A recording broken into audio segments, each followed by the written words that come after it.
बड़े घर की बहू सपनों को पूरा करने के लिए घर से निकलती थी। कभी किसी ने मुझे रोका नहीं था। मैंने जो सपने देखे थे वो मम्मी पापा ने ही दिखाए थे। बेटी तू ये कर सकती है, वो भी कर सकती है। भाई से रोज लड़ाई होती थी पर दिल बहुत बड़ा था उसका। एक दिन घर आने में देर क्या हो गई, वो बेचैन सा हो गया। बहुत सुनाया मुझको और जब मेरी आंखों से आंसू आ गए तो गले भी लगाया। बोला देख बहन, हमारी ज़िंदगी तू ही है, इतनी लेट ना आया कर। अगर ऐसा कोई काम था तो मुझे ही बोल देती, मैं भी तेरे साथ चल लेता। कब मैं बड़ी हो गई पता भी नहीं चला। कुछ दिन बाद मुझे देखने वाले आए, मैं उनको पसंद आ गई। और लड़का तो पहले ही मम्मी पापा का देखा हुआ था। पापा के दोस्त का बेटा था। अच्छा परिवार था, किसी चीज़ की कमी नहीं थी उनके यहाँ। मम्मी पापा खुश थे तो मैंने भी कोई ऑब्जेक्शन नहीं किया। शादी से पहले जो रस्में होती है वो सब पूरी हो गई।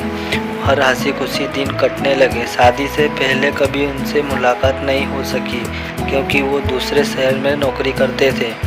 पर हाँ, कभी कभी फ़ोन पर बात हो जाया करती थी। उन्होंने शादी के लिए जो समय तय किया था वो ऐसे दौड़ता आ रहा था कि मानो उसे किसी को हराना हो। तय दिन आ ही गया, सब तैयारी हो चुकी थी।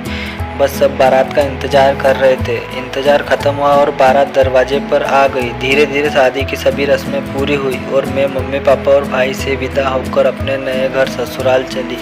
रास्ते में सिर्फ यही सोच रही थी कि घर नया होगा, लोग नए होंगे, रिश्ते नए होंगे, नया नया माहौल होगा, कैसे एडजस्ट कर पाऊंगी। ऐसे ही कई विचार मन में उथल पुथल हो रहे थे कि मेरा नया घर आ गया। बहुत से रिश्तेदार जो हमारा इंतज़ार कर रहे थे।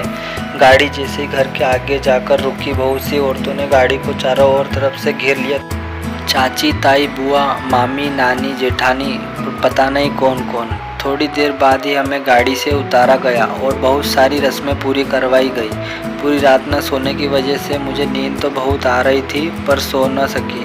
शाम होते होते बहुत से मेहमान जा चुके थे और पड़ोस वाले भी।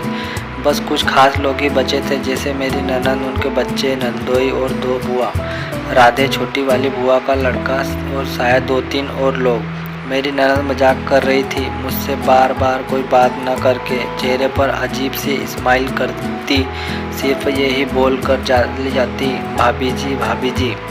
अगले दिन में जैसे ही कमरे से बाहर आई तो ननद मिल गई और पूछा, भाभी जी पहली रात कैसी रही। मैं भी कुछ नहीं बोल पाई और बस हल्की सी मुस्कान कर आगे चली गई।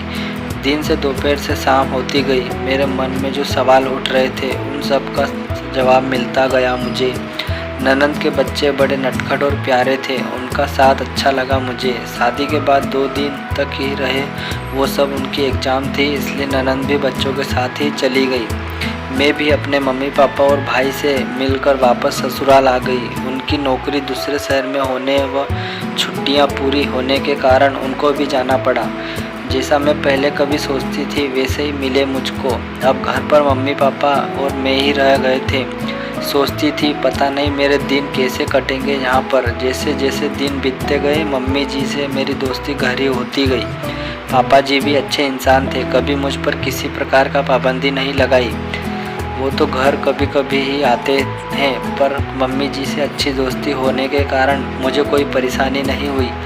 सच कहूँ तो मैं ससुराल में नहीं, जैसे अपने ही घर में रहती हूँ। कभी अपने मम्मी पापा और भाई की याद ना आए मुझको, इसका भी पूरा ख्याल रखती है मम्मी जी। बहुत खुश हूँ मैं यहाँ पर।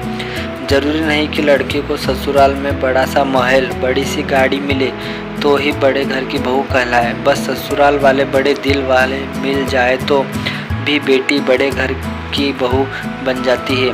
अब कभी भी घर जाती हूँ तो मेरे घर वाले कह देते हैं, देखो वो बड़े घर की बहू आ रही।